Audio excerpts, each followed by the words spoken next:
Hello, everyone. Welcome to Hello Church. I'm Wade Bearden. And I am Justin Trapp. And today we're going to be talking about how to have a successful church staff retreat. Yes, some of you think, oh man, it's easy. We just go hang out. But I've been to some not great staff retreats. And you gotta put a little work into it. But first, before we jump into that, I think we should announce to our listeners, we've been doing this podcast for 1 year. This is our 1 year anniversary. Wow. Man, I didn't even bring you a gift. Oh, man. We've been doing this for 1 year, and I still feel so empty inside. Yeah.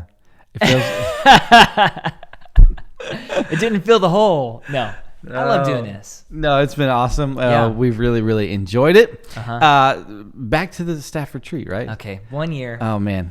Gotta get back to business. The celebration is over. We got to get back to work. Short-lived. Hey, why do you need to do a retreat, right? Yeah. I love what Mark Batterson says. I don't know if he originated this, but I've heard him say the phrase several times, but he says a change of place, change of pace can give you a change of perspective. Mm-hmm. And I think oftentimes, pastor, as the leader of your ministry in church, oftentimes you are looking at the big picture. You're busy, but you are 30,000 feet above. But your staff, your core volunteers, your team, they don't have the luxury of looking at the big picture and kind of looking ahead at what God might do through your efforts. And so it's important that you are able to pull them out of at a granular level, like lift them up and get away for a day or two, hopefully even longer if you have the means, and allow them to, bring them up with you and allow them to dream and to look and sort of inspect where you've been and kind of look and see where you're going. It's going to be really beneficial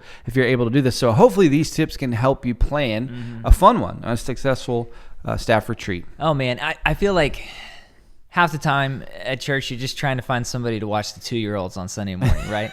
Yeah. And you need just some time to just see the big picture. And so I think that's why you need a retreat, because it allows you to really reconnect with your staff reconnects with each other, and you just take a moment to say, hey, let's remember what this is all about. And so a staff retreat is I think, in my opinion, super important. And our most important suggestion is that you don't call it a staff retreat, you call it a staff advance, because your staff does not retreat. Yeah.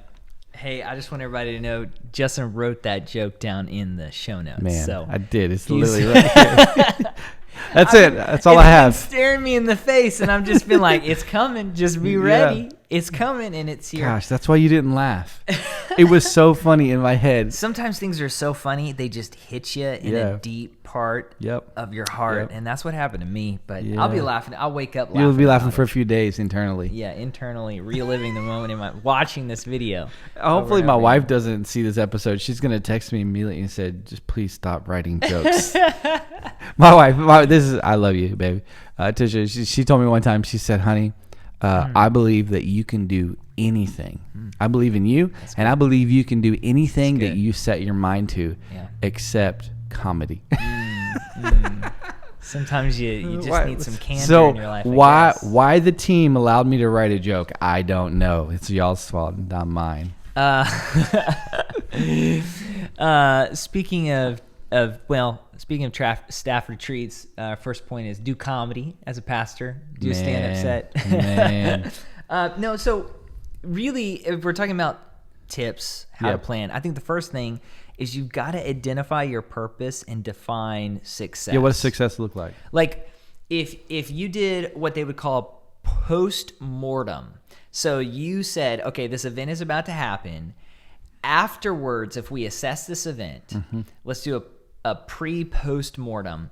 What would cause this to not be successful? And you might be like, oh, well, dinner doesn't come together like it should, or this place we're staying at, it's not comfortable. Go a little bit deeper. Well, we talked about too much business, or we talked about business. You talked about budget stuff. Please. No. That should be the number one tip. Do not talk about budget on staff retreat stuff. Because you know how it feels whenever you go to a staff retreat and they pull out the budget, it feels like you were invited to your friend's house and you didn't realize it was a multi-level marketing meeting. He has a spot. He has one spot available in his downline. And you're like, well, they got me here. They got me. So really just think about what success means. And are you trying to build relationships? Maybe you have a bunch of new team members.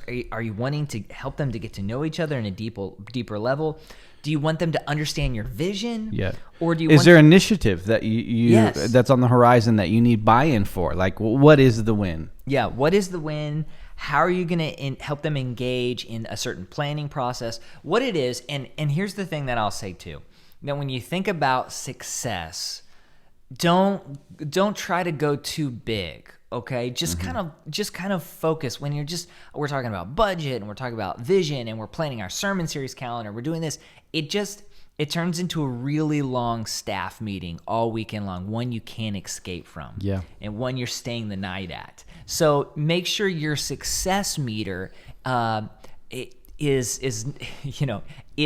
realistic. You don't want your staff retreat to be one giant long escape room that they can't get out of.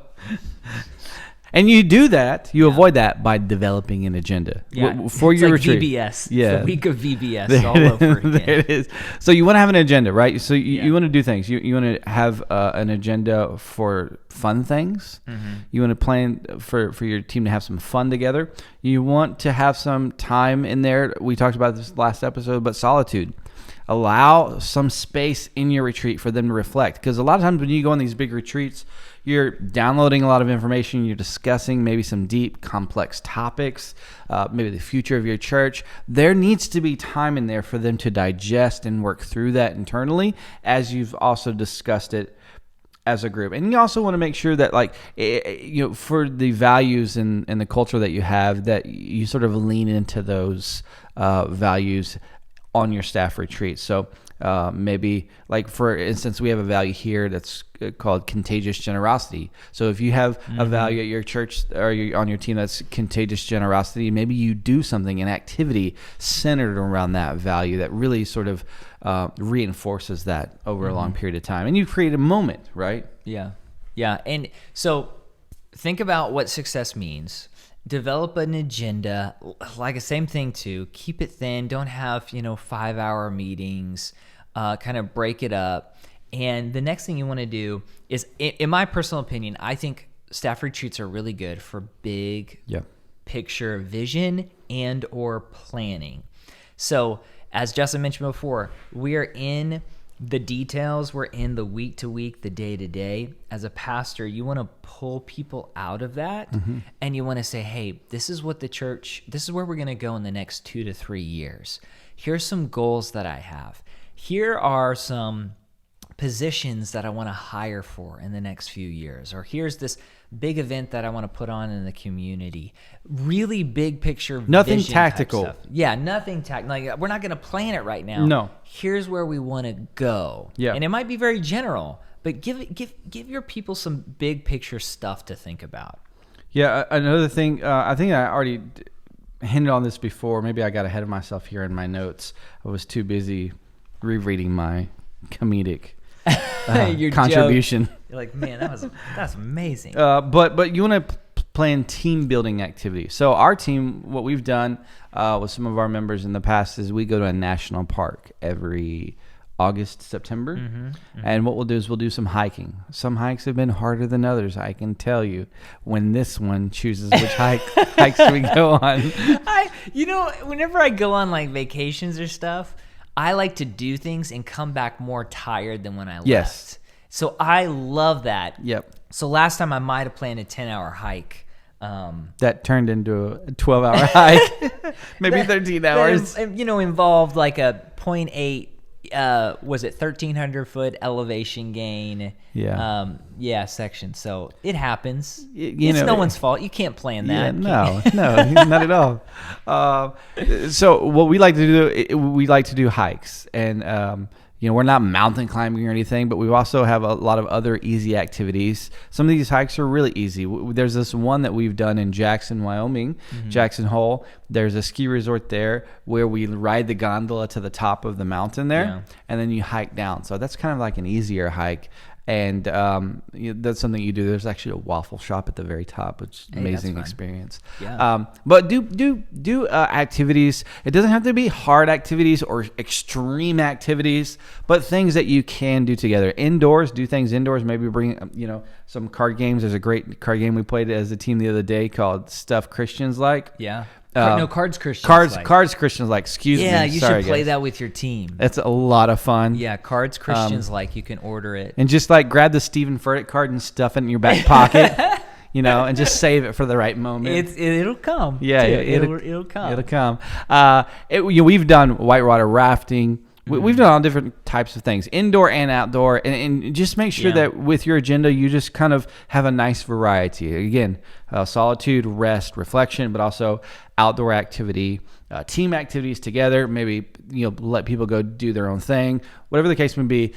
And then, of course, you're having your intense discussions about what you want to go through as a team or as a church. That's all a part of it. So yeah, and as you're looking ahead, sometimes it's easier to begin by looking back. So maybe have one 30-minute session where you review the last year. You talk about baptisms, you talk about numbers, but you talk about stories. Yeah. Stories of people who have been changed. And so, if you got somebody who's working in the children's department or the nursery every single week, or maybe a youth pastor who feels a little detached, or someone on the finance team, when you start talking about these stories, it reminds them that what they're doing, while they might not be always interacting with this type of person, you're affecting this entire apparatus, this entire congregation. And so looking back can be really great. And then also you can say, hey, let's look back at some of the things that we need to learn from. Sure. Not failures, things that didn't go well, where you can grow from them. And so I think that's a really good time. So I think it's good to look forward, but also maybe look back. What's hard sometimes is to just look right in front of you.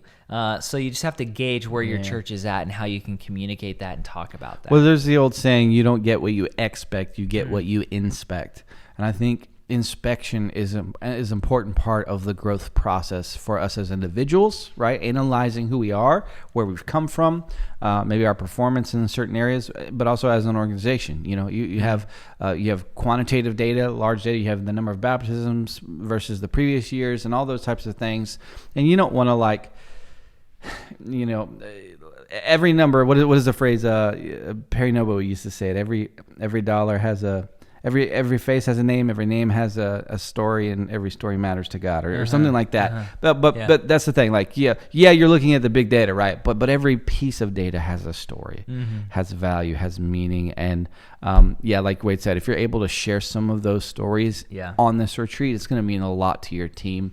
One of the things you can do, and this is sort of wrapping up some of our tips for you, is bring others along to help you with the retreat. So, for something like this, especially if you're on a 2-day retreat, that's a lot of work for cooking. So if you can bring a chef or a cook, or hire a caterer, maybe someone on your team, or maybe like a board member who just loves the barbecue, and he's got the best chili ever, and he wants to come and bless your team, let them do that. Hire them, pay them, whatever the case may be, whatever works for your scenario, but allow them to help you, relieve you of that burden, so that you're not having to worry about meals. Because prep, cooking, and cleanup for meals is, that's taking several hours out of the day, and you need to be at your best as a leader for this trip. And then the other thing too is, what you could do is yes, you're the pastor, you're leading this trip, you're leading this retreat, and you're talking about some big picture items, and maybe you're wanting to share some new vision that you have for the church. But and you're pouring into your staff, right? You're doing some leadership development, but also what may be beneficial to as well is to bring in a new voice, a new wrinkle. Have what we would call a drive-by guest, where they come and they speak to your team for half an hour, and they do Q&A. That allows that allows another session to be quality, but you didn't have to be the one that prepared for it, because you're doing all these other things. Think creatively of how you can incorporate others as drive-by guests, or as chefs, or as catering, or maybe do something fun together. We went on a trip one time where it was a bunch of entrepreneurs, Christian entrepreneurs, and we went to Nashville. And they brought in like a songwriter, and, yeah. and the group wrote a song together, in like an hour or two, and then it was just kind of fun, right? Yeah, yeah. So you can just do something fun and bring in new perspectives. Yeah. And I think that could just be a huge win. And you want to put together a retreat that's helpful, but also something that people want to be a part of year in and year out. Like if it didn't happen, they would be upset. Yeah. That's I think would be fascinating. Here's our question for you. Do you have any plans with your staff for a staff retreat this summer or later this year? So are you planning something? And what are you doing that's special? Make sure to comment on the YouTube page. If you're not watching on YouTube, make sure to tweet us. Hashtag Hello Church Pod. Hello Church POD. We'd love to get your feedback, and also, as usual, people can read that and it can benefit them as well. Yeah. When are you taking your staff retreat? A lot of churches will take it in the summer. Some will take it after Christmas. That's true. Right before the new year. Whatever. Would love to hear when is the best time to take your staff on a retreat. Again, thanks for listening. Thanks for watching Hello Church. We're here to be helpful. Happy 1 year anniversary, hon. We'll see you next time. See you later.